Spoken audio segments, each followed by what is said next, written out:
Hello, and welcome to HR Unplugged, how to compete for employee attention in a dopamine-addicted society. In today's episode, Anita Grantham and Vanessa Bula are joined by special guest Scott Byrd, co-founder of Pathways Global. You'll hear why it's important to recognize the challenges our workers face today, how employees are competing for employee attention, and what you can do to improve engagement at your business. Thank you for tuning in. Today's episode is brought to you by BambooHR, the complete HR software. Simplify HR with award-winning solutions for everything from hire to retire with BambooHR. BambooHR Performance here to talk about performance enhancement. And no, I'm not talking about roids or stems or growth hormones. No, BambooHR is software that enhances the performance of your team. Does running payroll take way too long? Does your onboarding bore people to tears? Well, BambooHR is an easy-to-use one-stop shop for time tracking, performance management, payroll, hiring, onboarding, so your team can perform in an enhanced manner. Performance enhancement! Try a free demo today at BambooHR.com. Well, welcome everybody to today's episode of HR Unplugged. I am so excited for this topic. I've been waiting for this episode for too long, and I'm glad that it's here. How to help employees stay engaged in a dopamine-addicted society. I think if there's one podcast that is going to provide so much value to all of you listeners that we love so much, I think this is going to be it. And we have one of my favorite humans in the entire planet, somebody that I love so dearly. Scott Byrd is with us today, and he is the co-founder of Pathways Global as our special guest. Welcome, Scott. Will you please do a quick introduction to everybody? We're so glad you're here. Yes. Well, thank you so much for that, Anita. I feel the same way. So I'm Scott Byrd. I have a small coaching and consulting company called Pathways Global. It's one of the businesses that I have. And I typically work with executive teams with regard to performance. It could bleed into the personal world, but mainly I'm a performance-based coach.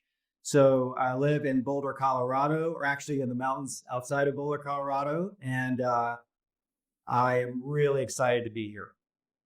And if you want to know more about me, you can ask, but that's basically it. Well, yeah, go ahead. And performance is, as we look at our job as HR teams of one, I always believe, and a lot of this is through, the work that Scott and I have done together, is that our number one job inside of our function is to drive performance in the organization. That's what we talk about a lot, is we talk about the tactics of driving performance reviews and hiring and firing and tough conversations. But all of that stems from this topic that we're going to talk about today. So Vanessa, I'm excited to see you take us into it. All right. Well, yes, we are so excited to have Scott with us today. As Scott, you'll get used to the virtual hires. That's our theme. Again, our topic for today is how to help employees stay engaged in a dopamine-addicted society. So the first question we have, how knowledgeable are you on your brain chemistry and how it impacts your performance? Yeah, Vanessa, I'm curious for you, how knowledgeable were you of your brain chemistry before you experienced Scott's presentation about 2 years ago? Yeah, where were you on this spectrum, Vanessa? Yeah, I learned so much that day about myself. and even since then, it's figuring out, what are things that I find that passion. I found out that it impacted me later on, and that I didn't thrive in roles where I didn't have a checklist. I found out that I love transactional checklists, things that I can get through quickly, because I like that dopamine effect. Ones that take longer to process, or you don't get the quick check off. I don't thrive as much. And it kind of speaks to, okay, we all work differently. There's different things that we thrive in. Because I know somebody else who's like, no, I actually thrive in more of the longer term because the dopamine effect is better because it took longer to get there. Mm-hmm. It's so interesting. I love the vulnerability. I think I have ADHD. I'm not diagnosed in this. I think we've talked about it. My daughter got diagnosed with ADHD and dyslexia last year. And so I think what the good news is about this movement around mental health is there's more availability of knowledge and resources than ever before, but it still, to me, is leaving out this base layer of chemistry, which takes us down the path of ADHD or mental health or anxiety or a variety of these other things. Mm-hmm. Yes, exactly. Well, Scott, what is dopamine in our physiological system? Dopamine, to me, is the most important molecule in our body. It's actually a neurotransmitter, and it's something that's produced in our brain that is has so many different areas in which it affects. I mean, everything from motivation and reward to things like focus and attention, creativity, learning. Has a big role in addiction. It has a big role in movement control. You'll hear people at times who have Parkinson's. What their problem is, they have an issue with their dopamine, very low dopamine levels. And it could also lead to things like depression. But it is to me the chemical that makes life worth living. How about that? Can I take it in a pill? I should say neurotransmitter. Yes, which is a chemical. But I can't take it in a pill and I can't inject it into my body. No, but there's all types of different ways. Well, you can inject things that will increase it at a very high rate. That's why there's a high rate of drugs and alcohol use. But yeah, so dopamine. Well, why don't I tell a quick story, Vanessa, if that works, about how I got absolutely. A best word would be is obsessed, which someone in my world will be. And so I heard this one interview one time. Let me tell you about this interview I heard real quick. So I was watching this interview with Jeff Bezos, and Jeff Bezos was talking. He was going on and on. It was just incredible what he was, how he was describing what he was up to. And then the interviewer looked at him and said, "How do you do all that? How do you stay so focused? How were you able to sit in this pain of like losing money for 12 years before everything worked out? How did that work?" He goes, "I was actually diagnosed. I have an excess of dopamine in my system." And I thought, what? I had never heard anything about that before. And I'm thinking, well, I want some of that. But basically in the time period, I was like, wait a minute, what is he talking about? So I started to do some work. And I found out, first of all, it's incredibly rare for someone to have an excess born with genetically more dopamine than you need. Now, I shouldn't say that. That's probably going to get me in trouble with a doctor. And by the way, I do want to say something before I get going. I'm not a doctor. I'm not a neurosurgeon. I'm just someone who's passionate about performance. And I've spent an enormous amount of time in this world. I'm studying the world of dopamine. But anyway, back to my story. So I saw that and I thought to myself, I need to understand this better. I need to understand what he meant, because at the time I had no idea what he was talking about. So I dug into it a little bit further, and then I began to start to look at my own life. And as I learned more about dopamine and read a book, there was this great book by a guy named Gabor Mate, who you can look at, but it's all about ADHD. And essentially I started to think, wait a minute, I have these different symptoms of things called ADHD, which are all about low dopamine levels. What's going on here? And excuse me for jumping around a little bit, but once I heard that interview, I'm thinking, do I have low dopamine? Because sometimes it's really hard for me to do things. It's so hard for me sometimes just to do like the simplest task. So about 3.5, 4 years ago, I decided I'm going to go and just see if I might have ADHD, because I was thinking in here, there's something wrong with me. That's what I was really almost scared to some extent. Went to the doctor, got it, and without a doubt, 100%, I have ADHD. And I discovered this, and all of a sudden, everything in my life changed at that moment, because I had been wondering why life was so hard in so many areas, so easy in some, that I all of a sudden I just could not get enough of studying it. So that's kind of where we are now. I want you to know that was the advent of it was from one of the most productive people in the world sort of sitting me down this road. So I hope that makes some sense. Does that make sense? Great. Yeah. I think one of the reasons why we wanted to bring this up is because over the years, as Scott and I have been in conversations together, it seems like the diagnosis of ADHD is going up at the rate of technology adoption. Again, I'm not like a scientist, but my hypothesis would be that that's going up. And as I think about all of you being teams of one and all the things that come at us on a day-to-day basis, how do we get through it when everybody's kind of on this spectrum, Scott, of emotion and lack of focus, whether they're diagnosed or not. We've all read that in this era, there's just an increasing lack of focus because there's notifications and all the things. Yeah. Yeah, well, it's really important to understand that first of all, our brains are not geared for our society right now.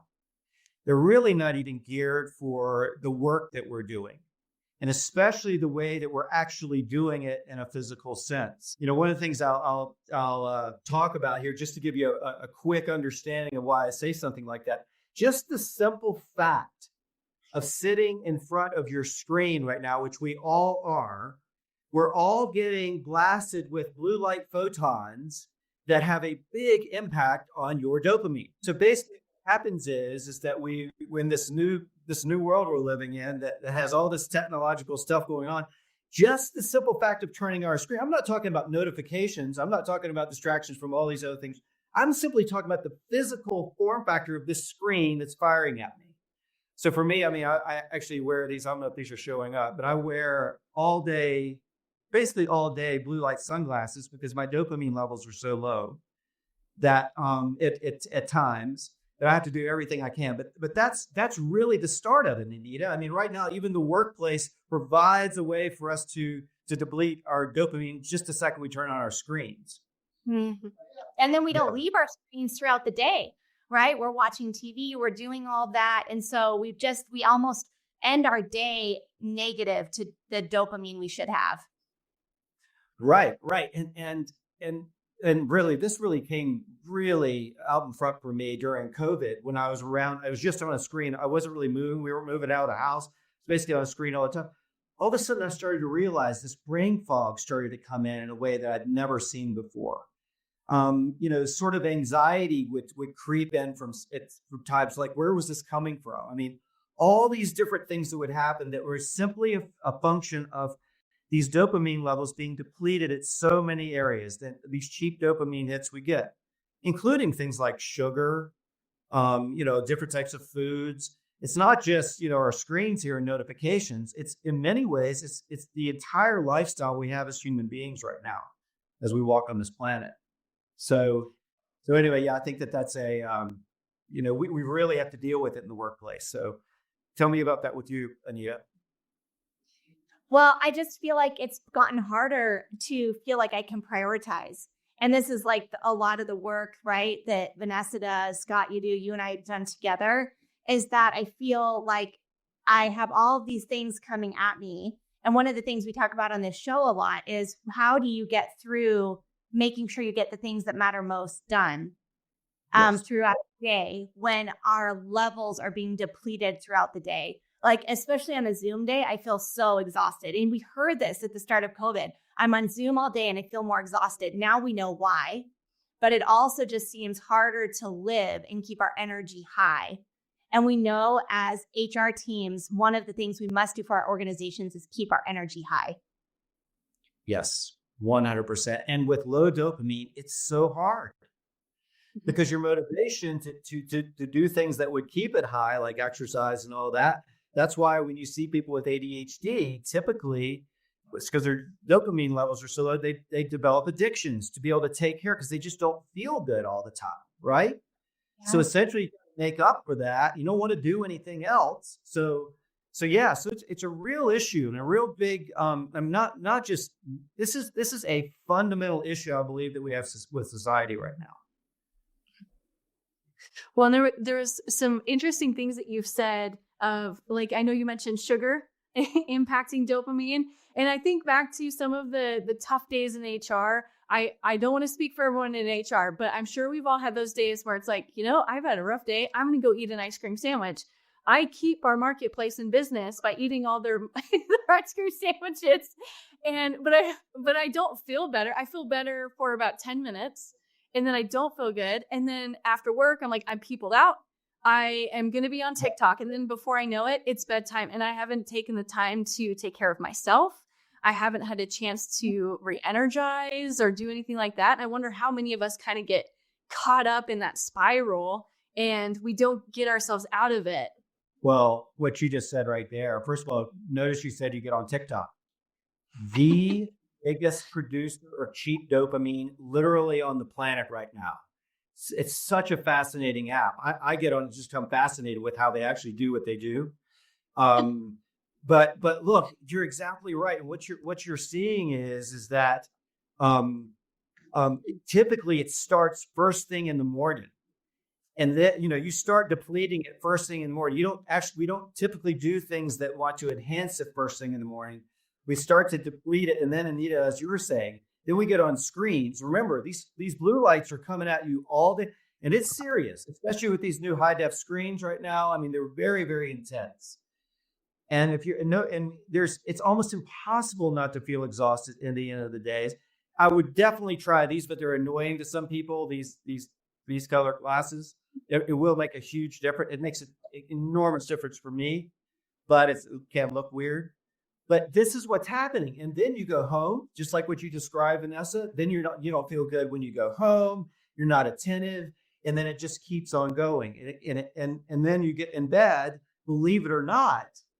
Then sometimes it's hard to sleep because dopamine actually comes into sleep. So sleep, with having the right amount of dopamine, will regulate your sleep. But if you're just sitting there thinking and grinding all day, and maybe even beating yourself up a little bit, I don't know if anybody ever does that. But essentially, then what happens is then you can't sleep, and then it starts all over again. Because in the morning, deep sleep is actually what promotes a lot of dopamine in your brain.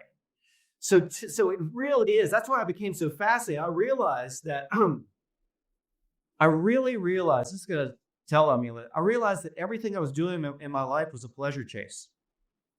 Like everything is either to get comfort or was to get some type of pleasure to stimulate this dopamine. This is pre my diagnosis, by the way. And I would realize that literally everything was a pleasure chase, to my chip addiction in there, that I would go in there at about 5 o'clock every day. I feel like, okay, I could go get my chips. I did. Luckily, I didn't know about chip addiction. Like, what kind of chips? Late July? Chip addiction? Like tortilla chips. Oh, really? I didn't know this. Oh, salt. The salt and the crunch is a dopamine hit. So at 5 o'clock today, I mean, I probably keep this company in business. Someone on this call knows what I'm talking about. But essentially what I would go is I'd start the first thing of the day, and I would realize that everything I was doing was just trying to find pleasure. Now, when I say pleasure, it sounds like I'm not talking about hedonistic pleasure, not all the time.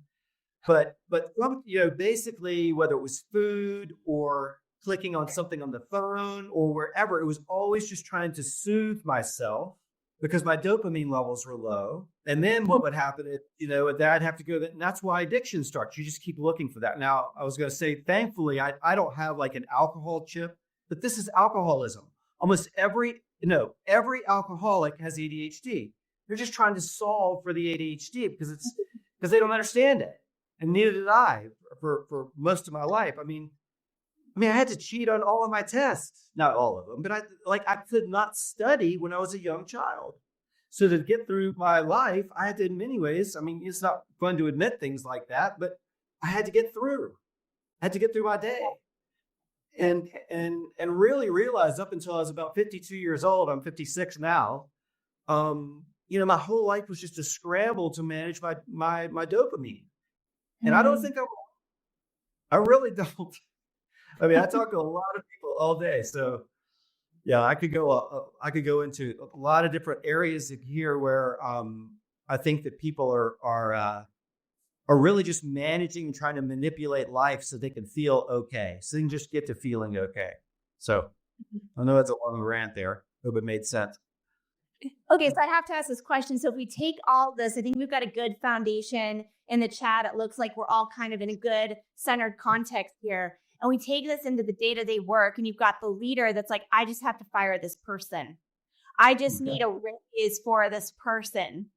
I just need this program for this. Like, I really feel like the majority of requests we get are pleasure-seeking requests to make the life easier for the leader. Yeah.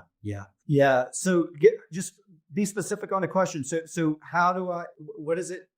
I just want to make sure I'm answering it. You think about and put some of the requests you all hear from our customers, right? Our customers are leaders. That's who we serve.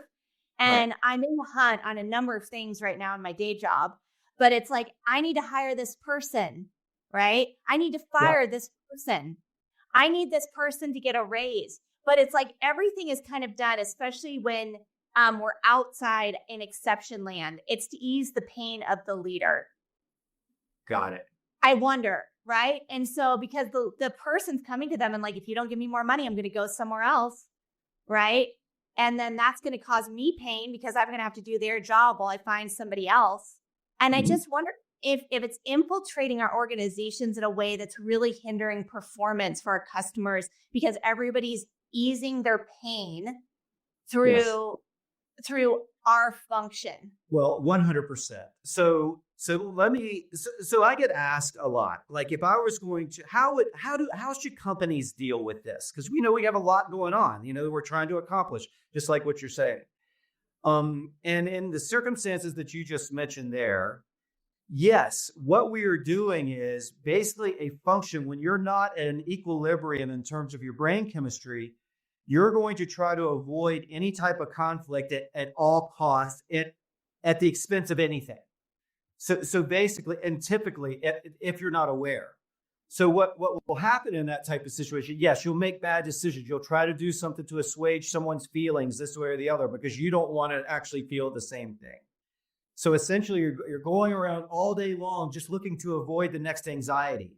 And that might be that you are having to hire someone or fire, whatever all the different things that go in that process that could be uncomfortable that you're trying to avoid. Well, yeah, that's because that's what your life is. It's about avoiding the next anxiety. If you think about it, I mean, and I posit that that's actually most people's lives. I hate to say that, but that's how we operate. But what I would say is, if I was going to be, if I was a company and I was really committed to performance and I understood that this is a big part of that, then what I would do is I'd start to educate my employees on how to learn about their own brains and mind. So when they're going into a certain situation like this, you can see if you can expect, like there's going to be a trigger that you already know is going to be a trigger, whatever that might be.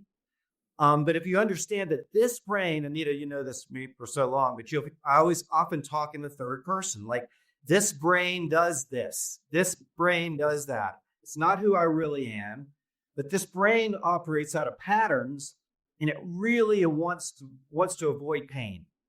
It wants to avoid suffering because it uses up a lot of dopamine and it will bring it into a very low state.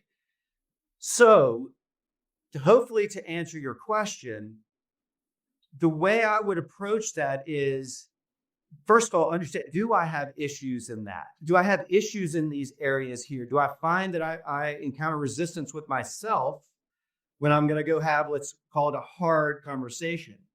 ADHD people love to say things are hard and have a hard. No, they're just hard to you because your brain operates in a certain way. There's nothing hard. I always say the bird out there has never said anything's hard. It may occur, but it's just hard to you and hard to this brain. So learning about that, does that answer where I want to make sure in that, because I know this is a big deal for you, Anita. We've talked so much about this. Yeah, I love this framing of it. And I think it would be important, like once you unlock this for me, Scott, it helped me become a better leader to understand how my brain functions, right? Like my brain is always going to seek the easiest path. So think about it, like as you're designing programs, performance management, one of the stickiest processes, hiring, one of the stickiest processes, your brain is going to push you to create the easiest path, right? Maybe not the right path. And your brain is going to work against you with like the negative thoughts. That was a big unlock, right? The number of negative thoughts that your brain serves up is massive. And just because it serves it up doesn't mean you have to believe it. No, and quite often those negative thoughts are a function of a low chemical state, a low dopamine state in there. And what it does is I'm not going to get too technical here, but our brains have something in it called the default mode network, which essentially is who you are and the pattern set in which you move through your life, right? So first of all, identifying what you just said and understanding how this brain actually works believe it or not, will increase that knowledge of understanding, will calm your nervous system and will allow dopamine to come up. But if you don't know, if you just always think that something's not right with you, this is what I felt for my whole life. And I was operating at a high level. I mean, I do a lot of stuff. I have a lot going on and everything. But what I would feel like is I'd walk around with like this low level anxiety, but it wasn't debilitating. It was just like a little uncomfortable at times. And especially if I knew something was coming up or I had to go and deal with something where there could be some type of resistance or something. So what you're describing and what you're just talking about right there is something that happens with people all day long, right, in their work. So just imagine what life would be like if you could sort of solve for, wait, this brain works a certain way in this situation and not in another. And all of a sudden you start to feel your shoulders. I mean, I literally have my shoulders up like this for like 30 years. And then I've just really recognized in the last like probably 2 to 3 that they're down here now. They're not, I think I literally was like this since I've been like 8 years old or something. So with the understanding of this, and then you can go and get into forgiving yourself for being a certain way, and regrets start to go away, by the way, when you start to understand your brain chemicals, because people tend to figure. So lastly on this, the negative thoughts come from the accumulation into your default mode network, and then they just spit them back at you. They're typically not, they're almost always that I suck in some form, because that's what it records. And that comes from that because it's being recorded from a low state, right? So then it puts it in your brain. Anybody wants, I wrote a little book about this. Someone, I don't know if anybody, Vanessa, you ever get a little book? I think so. Yeah, well, it talks about how our subconscious mind operates so much faster than our conscious mind. And when we're in these low states, it records things about ourselves in the subconscious part. And then it just feeds it back to us through the rest of our life. And we can actually stop that train of drudgery. You start to get a hold of understanding why these thoughts, and then you just laugh at them and they stop going away. I want to say one thing real quick, because I just learned this a couple of weeks ago. I was talking with, this was a former CIA agent. Okay. And he was telling me a little bit about how they train people like that have ADHD or have childhood trauma, because a lot of childhood trauma actually causes ADHD. So talking about this, and he said, look, at the CIA, we don't have time for childhood trauma. And I'm like, okay, well, this is going to get interesting. He goes, most therapies say that you should go when you have childhood trauma. Let's go into the trauma. Let's feel it. Let's do this. Let's do that. Let's make it big or whatever. The CIA takes the exact opposite approach, which I actually really resonate with. So why would you want to go through it when you can go around it? Why do you feel the need? When are you going to get to a point on the dial where you've actually figured out all of your trauma? Why not just recognize there's a trauma? It's caused a brain function in you right now that gives you ups and downs. And then you have this understanding, and just go on with your life. Stop with all the just grinding away on and this was coming from him. He was kind of talking at me a little bit, but it really is one of the things that ADHDers like to do, or people that have low dopamine. I keep saying that. They just ruminate on things over and over and over, and they want to figure it out. I'm positive the possibility, maybe you can just go around it, have an understanding of what's going on with your brain, and just keep going. About angered a lot of people in here. Let's say that. No, there's actually a really good comment in here from Sarah. The hard part of this is all of us HR folks are loving this, but how many of us have upper management executives who would not bother to listen to these kinds of ideas? Any advice there for Sarah? Sure. Well, first of all, if they understood, and if there was like an energy of like, man, this is incredible. The performance that we could get out from just these understandings and keeping them out in front of us could blow everyone's minds. And by the way, we're going to need to do this with AI coming in. AI doesn't have these issues. They don't have all this stuff going on. Their dopamine levels are just fine. basically, if when I'm talking to upper management and having them really understanding the brains of those that work, I have this great picture I've shown Anita this so many times over the years. Imagine all these people sitting at a boardroom, or let's say all, let me say 20 people at a boardroom table, and above their head are these clouds with their different levels of dopamine that they're at. So everybody's battling with each other at different levels. You don't really know where you are. You don't, that guy's getting pissed over there. This person's triggered on this and all that. But essentially, we're just all a bunch of brain chemicals interacting with each other. It might be useful for upper management to see what it's like in these executive team meetings and have a deeper understanding from basically a physical level. Does that answer that question? I think we need more like further the tactic piece, Scott. Like, how would like Sarah have that conversation? Like, I heard you say there has to be like kind of a curiosity or an opening. So she's working for a CEO, and how would you get this concept in front of them? Okay. First of all, you would need to understand that in order to influence someone, which is what you're talking about, you need to understand the dopamine system. So how do you trigger over there and create influence in a way? I'm just talking from this nuts and bolts of how, this is just basic influence. So I would want to go over there and want to come in a way that has him be in a state that creates curiosity and creativity as a possibility, right? So and to me, it would depend on the leader, who the leader is, because they're all different. And then understanding the patterns of the leader and what really resonates with them and what doesn't, what are the things that they are dealing with that could be solved by this type of understanding. Mm-hmm. So, how do I solve their pain? Well, maybe we can solve the pain by this new understanding that you're going through is a possibility. But remember, you're just interacting with another brain, and another brain has a system. And so, So, I could go on forever about this, but it really comes down to if what you're trying to do is create influence, you must understand that influence is created in the brain, and that we would want to be able to stimulate that in a way that has, that has them feel good, and not the opposite way, not trigger them, right? Because it could look like this, Anita. You mean we're going to have to do all this stuff? Maybe the leader has some form of ADHD too. And then you go, we're going to have these programs of this. And the first thing that person says is, no way.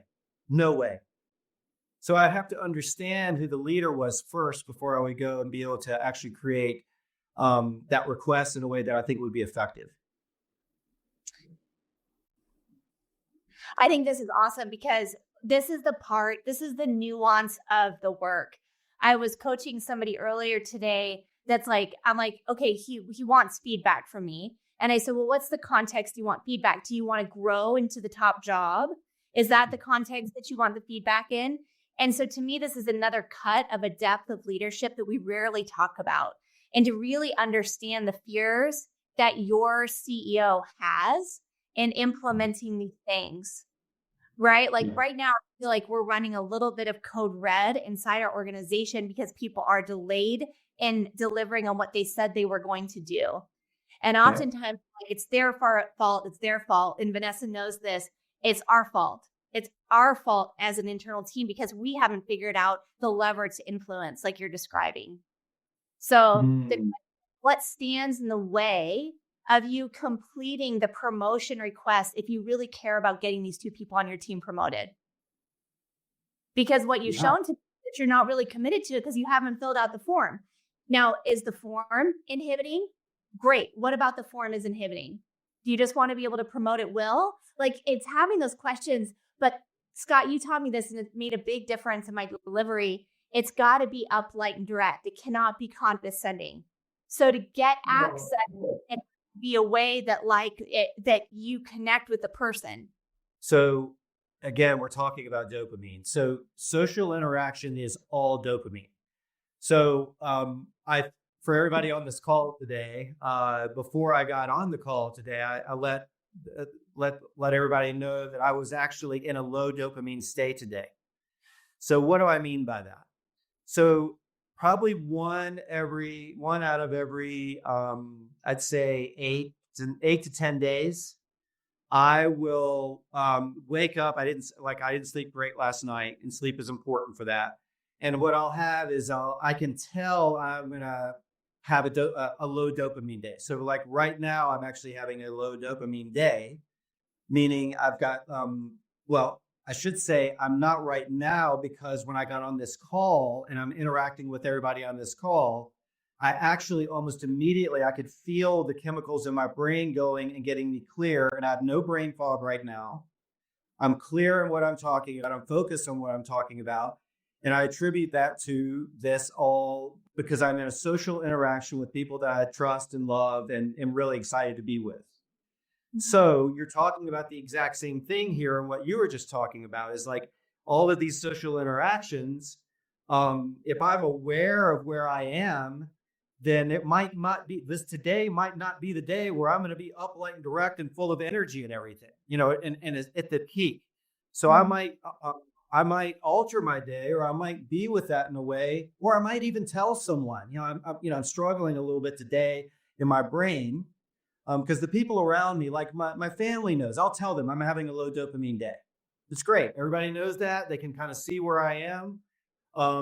We all orient around it. But in the past, I would never say that. I didn't even know what was going on. So what you're talking about here, I think, is really important for both sides, and you can kind of feel it. It's energy, you're right. And I love that, for those who don't know on the call, Anita and I, we just have it stamped in our brain, up, light, and direct on our interactions. And I'm quite sure that most of you experience Anita that way, because I sure do.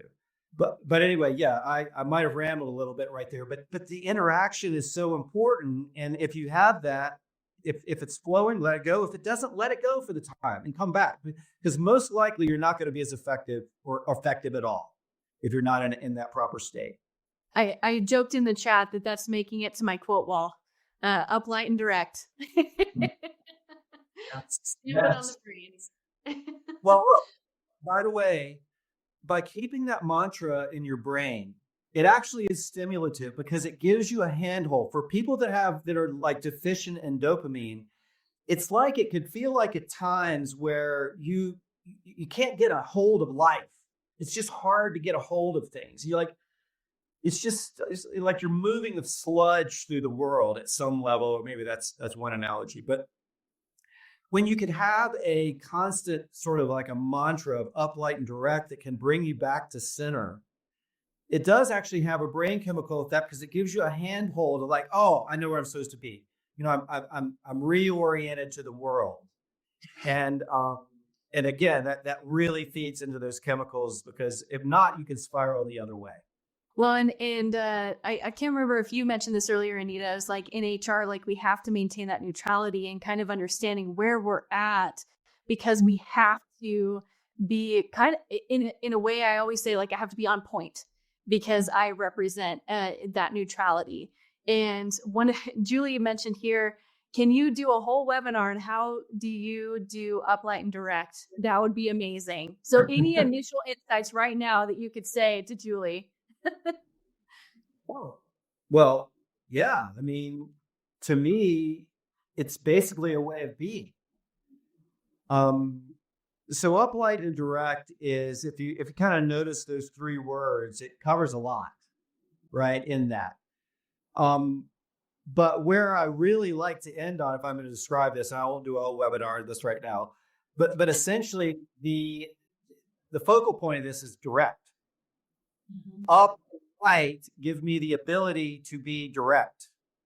And once I'm direct, and once I can speak truthfully and straight to someone, and not have to manipulate them, and not have to angle around to get there, to avoid the pain and avoid the anxiety, if I can carry myself in a way that's up, light, and direct as a way of being, as an energy, then essentially I can walk through the world in a way that most people don't walk through the world. And I then start to command, like I have a presence that in many ways has people fall in line, and they don't even know why they're falling in line.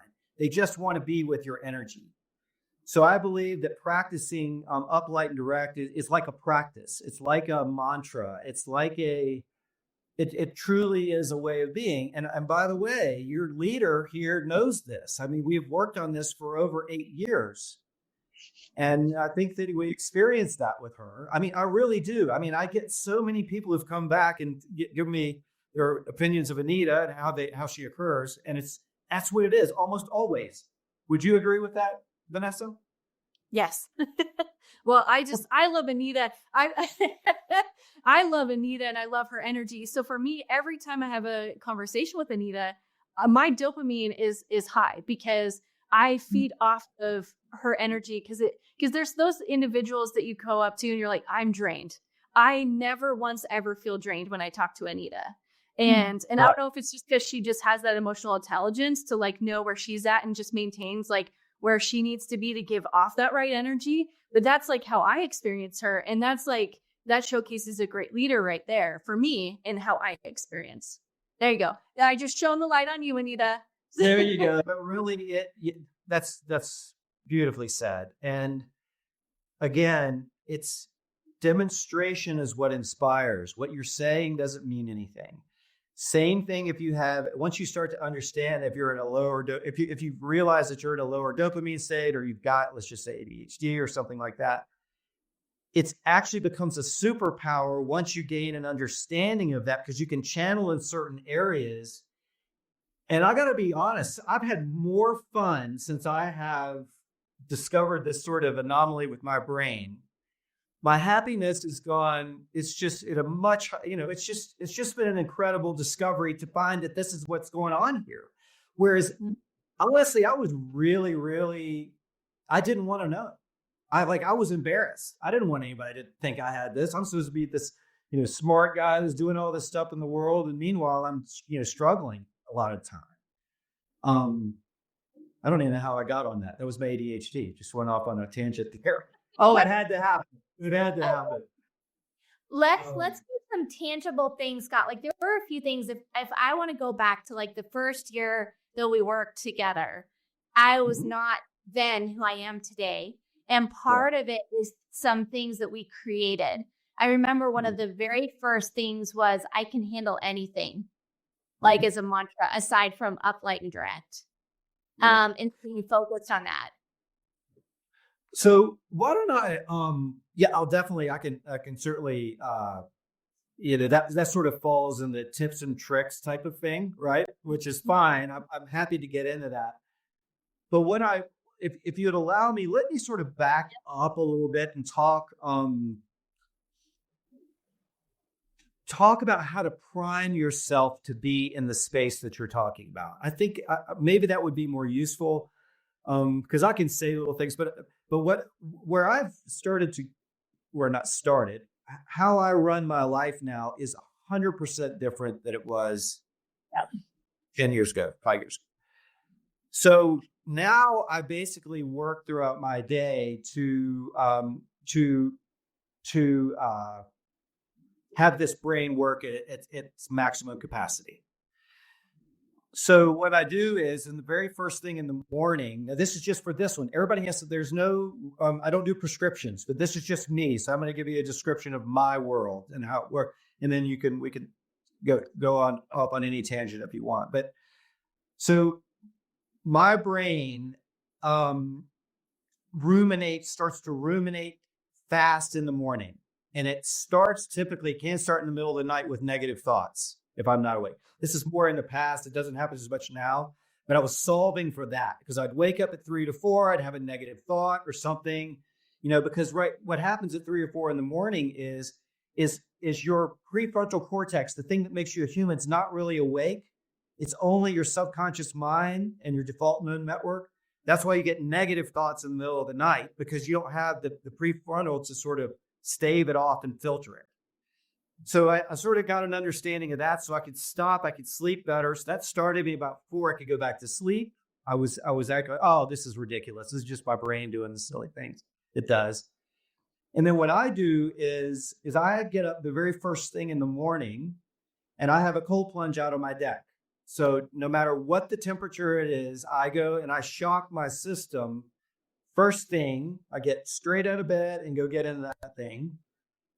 in order for me to fire up my brain. Because what happens for me in the past, my dopamine levels would be so low in the morning because I wasn't sleeping great that I didn't solve for that first thing. So then, the whole day would be shot, maybe.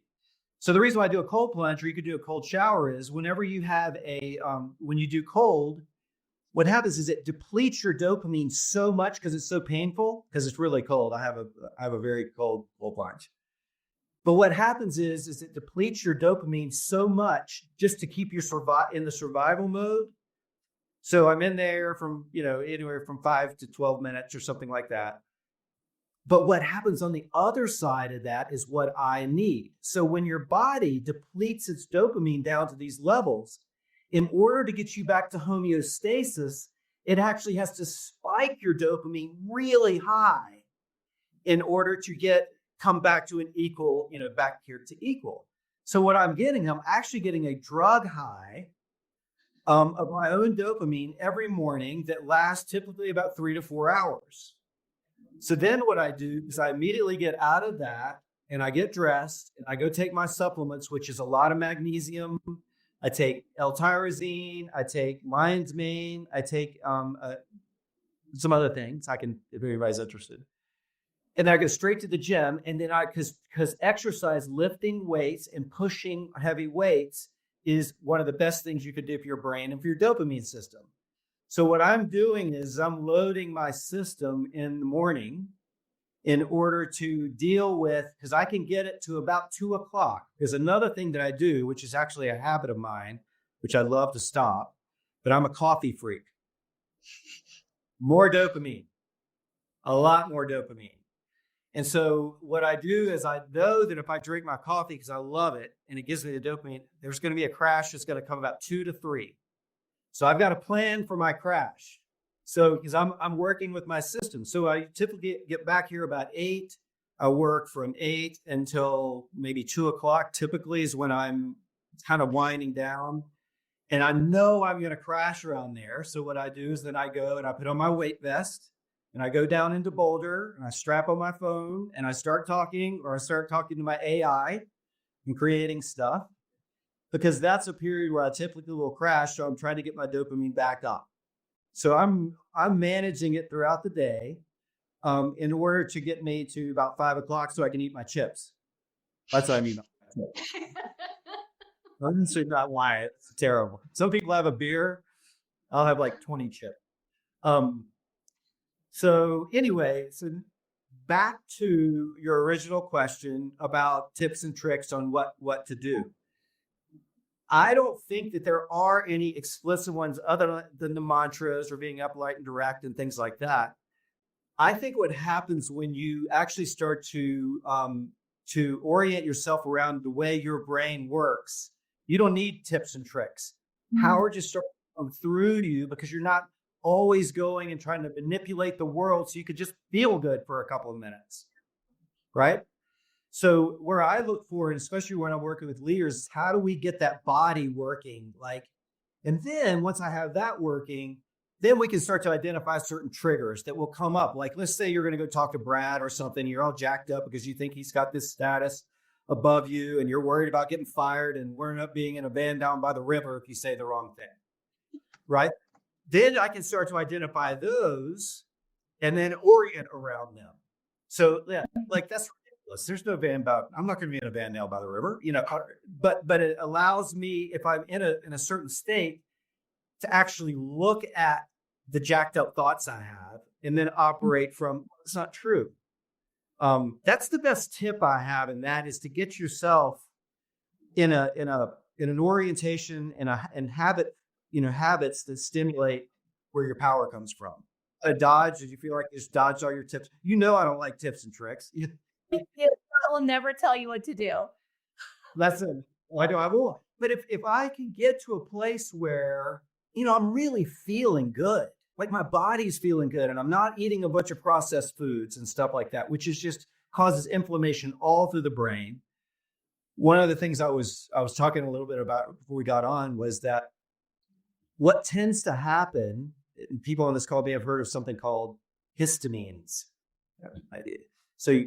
We've got this system in our brain where our dopamine's up here, and we've got histamines that are in there, especially in times when their allergens are in like season changes. What can happen is that when your dopamine drops sometimes and your histamines go up, you really start feeling, you just don't feel good. You just feel off about everything. If I can just start to solve that, so many of our problems go away. Relationship problems go away. Performance problems go away. Making money, you'll start to find out that the world is just, will throw this at you if you can just get your shit together, man. Sorry about that. It is an unfiltered podcast. It's great. Get dopamine from cussing on a Zoom call here for. Got more too if you need me to, split this out. Anyway, so it all comes back. We could go on and on and on, but to me, it's like learn your brain, get honest with where you struggle, where resistance arises, and just speak it. This brain does not like to do X. Separate yourself from it. It's not who you are. And if what you find is that you're 100%, you can get focused on one thing, but you can't do anything else, go get tested. I will say this since we're talking about it, because what does produce the most dopamine that you're going to take are these stimulants like Adderall and I had a very brief, once I got this, I'm like, well, I wonder what that would be like to take Adderall, and I'm sure if someone's on this call is probably taking Adderall. And for me, though, it didn't work. It did not make me feel in a certain way that it just worked against my system for some reason. And I tried a number of the different ones. There's like 3 or 4 different ones. And finally, I realized it doesn't work for my brain. What works for my brain is cold plunge, exercise, eating great, taking my supplements a certain way, having a great relationship with my wife, which is great after 30 years. The family time, all of these things, they really stimulate me, and I don't need that. But I 100% believe if someone needs like an Adderall or some type of stimulant, man, go for it, in my opinion. It just doesn't work with this. If it worked with this, I would be taking it.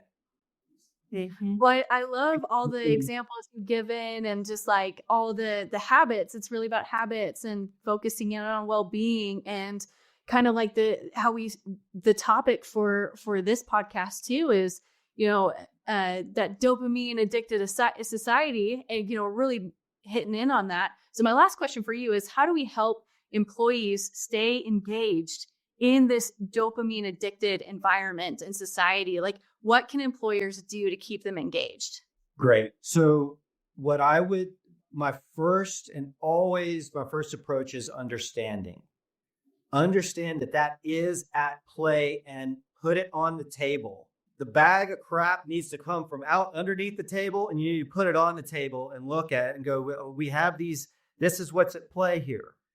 So if we want to be able to stimulate a way that makes us perform better and has us have an overall quality of life and the culture and all that come together, then you simply would want to get understanding of the different areas and then create conversations around it. Like I've seen in the chat, there's a number of people said, I think I have ADHD, and people, that just give them permission to have a brain that's been distracted, right? And then from that place, you create understanding, you create an empathy, and believe it or not, that actually is going to increase more dopamine. You feel at home, you feel connected with people. Just on this call, I've seen that. I felt connected with people that I have no idea who they are. I'm like, thank you for putting that up there, because I used to not do that. So, to me, it really is just about education. And just if you want to really add value to people's lives, that adds value. And then watch what happens. And from there, you can see other things. You could say, okay, you do team building exercises. That's actually designed to increase dopamine, by the way. But, to me, it's more about conversation. It's more about like forums of things like that. And the ability to not have any shame and to be able to go direct, be upright and direct about even what you experience in life. So that might not be a satisfying answer, because I don't do a lot with the hows, like checklist and like how someone would do that. It's more of like a commitment to learning. And if you guys are committed to learning, then learn about this, put it out there. I mean, have people be not ashamed to say something and like maybe own it at some level. Yeah. I love that. I'm so grateful that we could get under the hood today, because so much of what we do is external, right? Our leaders have to do this. We've got to go ship this. We've got to go do that. And we aren't any good if we're not taking care of ourselves first. And so I'm grateful for Scott, for you inspiring me for years to take better care of this superhero. That's what we call our bodies, these superhero costumes that we're so lucky to wear every day. And to take care of this costume in a way that allows it to serve others in the way that makes the most impact in the world, which I know that if you're on this call, that's what you want to do, because you're taking care of people out there everywhere in the world. And we're so grateful for all the great work that you're doing. So Scott, thank you for being with us today. And thanks to all of you for a great episode. We invite you to join us at hrunplugged.com, and that's where you can subscribe to our series and view any episode in our latest podcast format. If there's anything else you want to share with us, there's a short survey, because we build this content for you. So I know there were a lot of content ideas as we went through the chat. Put those in the survey, and we will make the next one about you and what you want to learn about. So go out there, keep doing your great work, and we can't wait to see you back here for our next episode. Have a great day, everybody. Take care. Thanks. Thanks for joining us for HR Unplugged. This series is brought to you by BambooHR. Visit us at bamboohr.com/HR-unplugged for video versions of the podcast, additional resources, and to learn more about how BambooHR sets people free to do great work.